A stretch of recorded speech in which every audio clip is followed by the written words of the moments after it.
Bismillahirrahmanirrahim. Assalamualaikum warahmatullahi wabarakatuh.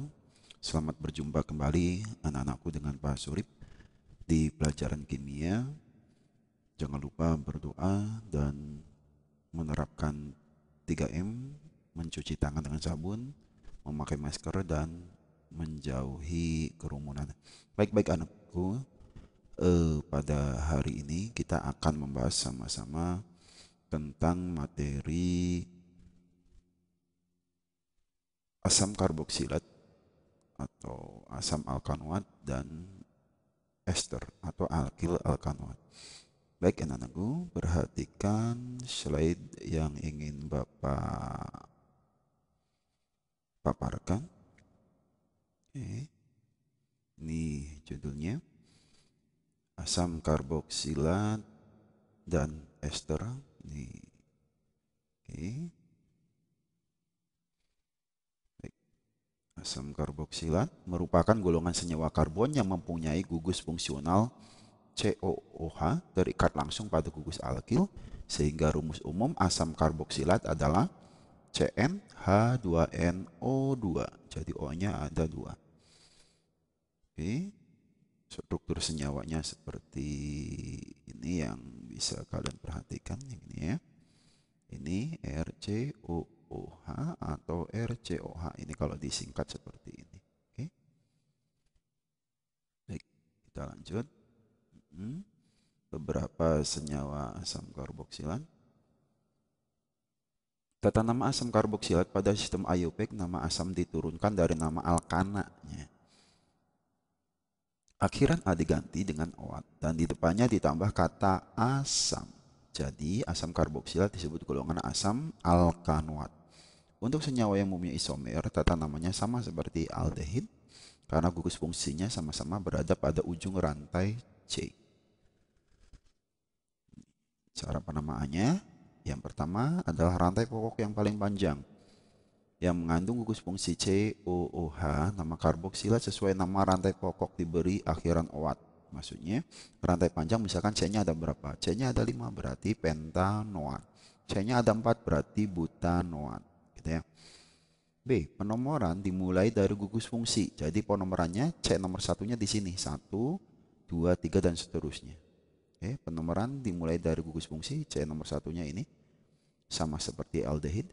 Penulisan nama dimulai dengan nama cabang-cabang atau gugus lain yang disusun menurut abjad. Kemudian nama rantai pokok karena gugus fungsi pada nomor 1, jadi nomor gugus fungsi tidak perlu disebutkan. Sepertinya, jadi nomor gugus fungsinya tidak perlu disebutkan. Contohnya seperti ini. Lihat, ini adalah gugus fungsinya COH, maka C nomor satunya di sini. C nomor 1 ini 1, C ini berarti nomor 2, C ini nomor 3. Oke, nah ini apa? Ini yang disebut cabang. Cabang ini disebut apa? Cabang ini disebut metil karena C-nya 1. Metil ini terletak di C nomor berapa para di C nomor 2.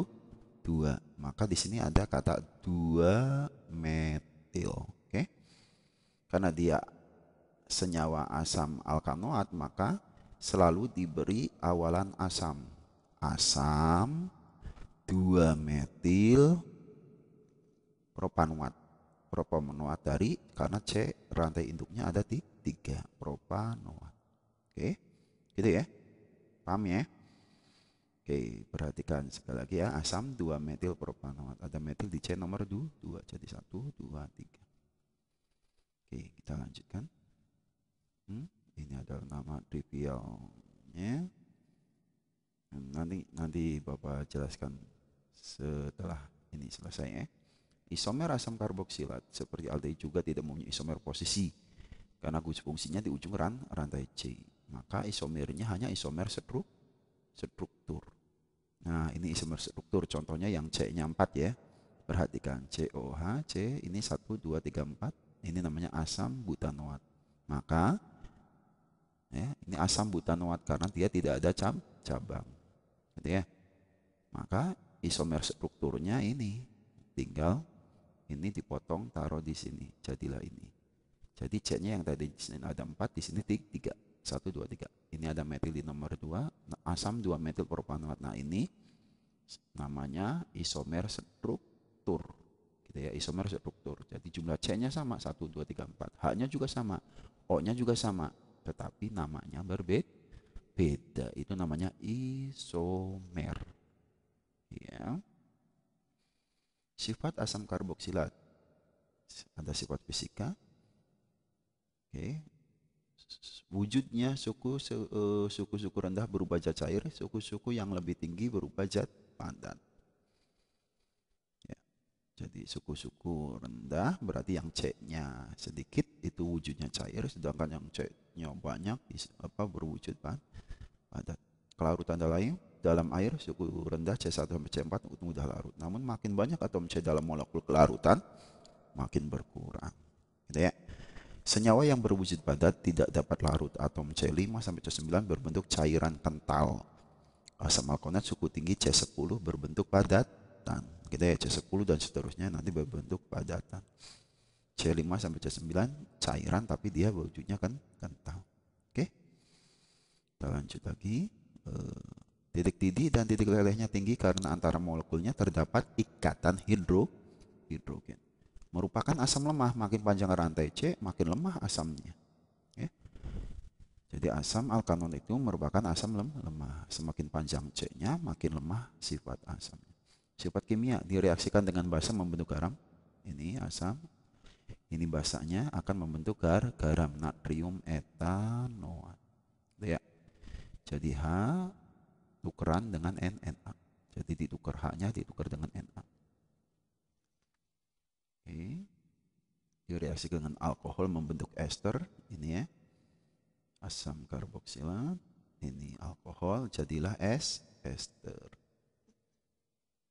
Reaksi-reaksi asam karboksilat yang lain tadi reaksi dengan basa disebut penyabunan karena pembentukan sabun. Dengan alkohol membentuk ester maka disebut reaksi esterifikasi. Reaksi dengan PCl5 ini jadinya reaksi dengan NH3, amida dan seterusnya. Oke. Kegunaan asam karboksilat, asam formiat atau asam semut, asam metanoat, ya. Sifat khusus memiliki asam formiat yaitu dapat mereduksi karena mempunyai gugus aldehid. Kegunaan asam formiat yaitu untuk mengumpulkan lateks, penyamaan kulit pada proses pencelupan tekstil. Ini ya. Metanoat C-nya 1. Asam asetat atau asam cuka. Ini yang kita kenal dengan nama cuka. Kalau kita beli bakso, mie ayam biasanya kan menambahkan cuka. Asam asetat mempunyai banyak kesamaan sifat dengan asam formiat. Berwujud cair, tidak berwarna, mudah larut dalam air dan berbau tajam. Asam sitrat juga terdapat pada jeruk, digunakan untuk pengawet buah dalam kaleng. Asam stearat berbentuk padat berwarna putih dalam kehidupan sehari-hari terutama digunakan untuk pembuatan lilin. Ini asam karboksilat yang lain. Asam laktat pada susu, asam laktat pada anggur, asam valerat pada mentega, asam glutamat pada kecap, garam glutamat dikenal dengan nama MSG atau monosodium glutamat dipakai untuk penyedap makanan atau yang kita kenal dengan nama mecin gitu ya. Ini namanya MSG. Monosodium glutamat. Ya. Ini mecin. Oke. Ya. Dampak negatif dari penggunaan asam karboksilat, contoh asam asetat atau cuka dapat mengakibatkan luka bakar, kerusakan pada mata permanen, iritasi pada membran mukosa. Asam asetat mudah terbakar jika suhu ruang melebihi 39 derajat Celcius dan dapat membentuk campuran yang mudah meledak di udara. Ambang ledakan 5,4 sampai 16%. Ini asam sitrat, iritasi pada kulit dan mata. Jika terkena asam sitrat kering, mengkonsumsi terlalu banyak dapat merusak email gigi. Dalam konsentrasi tinggi dapat merusak rambut. Asam glutamat tadi MSG. Perhatikan, jika kita terlalu banyak makan MSG, maka akan mengakibatkan penurunan fungsi otak, kanker, hipertensi, menimbulkan sinus restoran dan diabetes dan sebagainya. Ya, Jadi kalau kita menggunakan micin atau MSG, ya penyedap makanan jangan terlalu banyak. Ini ya, ini gambar kalau terkena tadi semuanya ya, ini ngeri ya. Asam asetat komersial dihubungkan bereaksi metanol dan karbon monoksida atau etilen. Bahan dasar dari reaksi ini dari gas alam. Ya. Oke, ini asam oksalat dan seterusnya. Pembuatan asam karboksilat, hidrolisis dari asam karboksilat. Oke, lanjut. Iya. Oksidasi alkohol primer dan aldehid.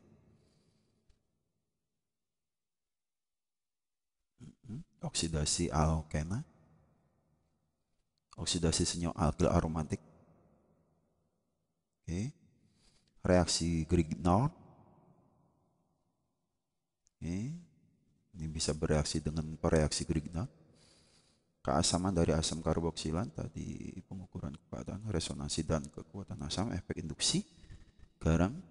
Jadi ini reaksi lain dari asam karboksilat, ada reduksi, ada esterifikasi. Kegunaan asam karboksilat ada asetat, cuka sebagai pemberi rasa asam dan sebagai pengawet makanan, dalam industri sebagai bahan baku sintetis serat, dalam lab sebagai pelarut, dalam konsentrasi rendah sebagai antibakteri dan deodoran alami.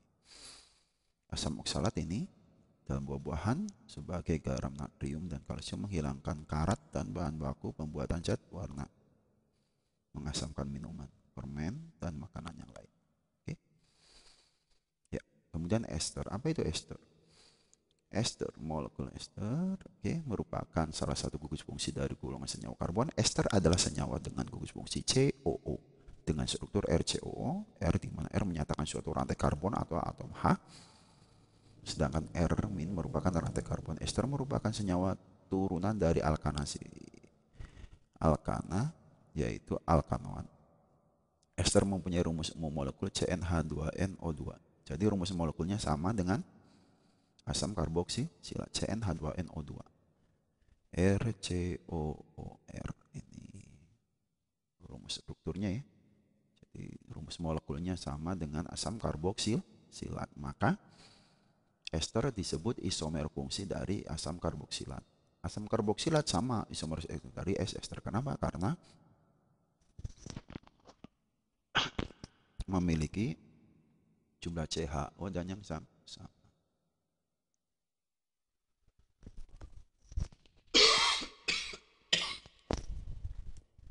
Maaf, kita lanjutkan. Kita tanam ayubeknya. Ester mempunyai nama ayubek alkil alkanoat. Alkil alkanoat ini pengganti dari kata asam. Jadi asamnya diganti pakai alkil. Oke. Ini nama asam diganti dengan nama alkil karena atom H dari gugus OH diganti dengan gugus al. Contohnya nih, CH3, CH2, COO, CH3. Mana yang alkilnya ini? Yang pendeknya. Yang berikatan dengan O. O, C. Nah, ini namanya metil. C ininya ada 3 propanoat. Ini ya. Ini kalau yang ini namanya etil etanoat. Ini etil karena C-nya ada 2. Etil etanoat karena C-nya ada 2. Itu cara penamaannya ya. Ini sifat-sifat ester. Ester merupakan kelompok senyawa organik yang memiliki aroma yang wangi seperti bunga dan buah sehingga banyak digunakan sebagai pengharum atau esens sari rasa dalam industri makanan dan minuman. Ester yang digunakan biasanya yang berwujud cair pada suhu kamar, gitu ya. Nah, jadi makanya karena dia beraroma wangi seperti bunga dan buah, maka dibuat untuk esens atau zat tambahan pengharum, gitu ya. Mudah terbakar dan mudah bercampur dengan air serta alkohol, memiliki titik didih yang cukup tinggi. Kalau tadi asam karboksilat titik didihnya rendah dibandingkan dengan asam alkana. Sifat ester berdasarkan reaksi kimianya. Oke, nanti dulu reaksi hidrolisis ester. Reaksi ini berarti terjadi reaksi kimia antara ester dengan air, ya. Oke, kita lanjut lagi. Ini isomer struktur, isomer ester, dan seterusnya. Kayak isomer fungsi. Isomer struktur hampir sama dengan tadi asam karboksilat. Isomer fungsi berarti isomer fungsi dari ester adalah asam karboksilat karena mempunyai rumus molekul yang sama. Ini ya. Oke, ya. Ini ester dengan H2O menghasilkan asam karboksil. Ester dengan OH alkohol menghasilkan ion karboksilat. Reaksi dengan amonia ini jadinya proses esterifikasi. Ini kebalikan dari esterifikasi, reaksi dengan reaksi Grignard gitu ya. Gugus fungsi yang merupakan cara istimewa dalam pembuatan alkohol tersier. Kegunaan ester yang berasal dari buah-buahan digunakan untuk aroma atau esens pada makanan. Ester lemak untuk membuat mentega, margarin, dan sabun. Ya. Ini ya, margarin, sabun. Oke, ini untuk sabun. Untuk ester lemak. Oke. Iya. Kegunaan ester yang lain dalam bidang farmasi, ester yang paling populer adalah obat penghilang rasa sakit serta pelemas otot. Contohnya adalah aspirin dan minyak gosok.